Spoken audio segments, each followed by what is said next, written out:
మీకు తెలుసా, శివుడు నిజానికి ఎప్పుడూ పుట్టలేదు.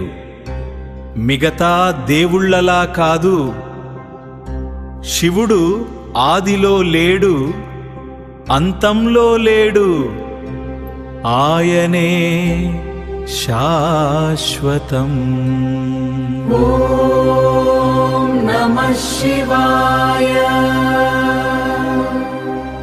హిందూ ధర్మంలో శివుడిని ఆదియోగి, మహాదేవుడని పిలుస్తారు.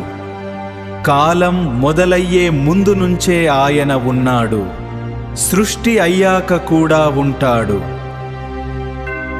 శివుడు ఒక వ్యక్తి కాదు, ఒక శక్తి.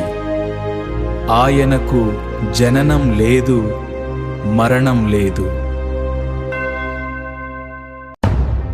ఒకసారి బ్రహ్మ, విష్ణువు ఎవరు గొప్పవారు అని వాదించారు.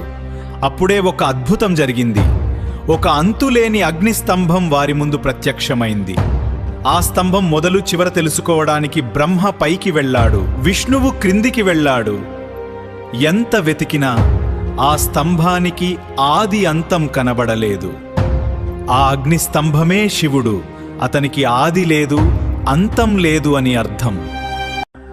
శివుడు అనేది అనంత శక్తి. విశ్వం మొత్తం ఆయనే. మనలోని అహంకారాన్ని నశింపజేసే శక్తి కూడా ఆయనే.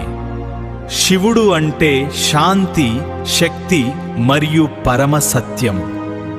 అందుకే శివుడు పుట్టలేదు, ఎందుకంటే ఆయనే శాశ్వతం.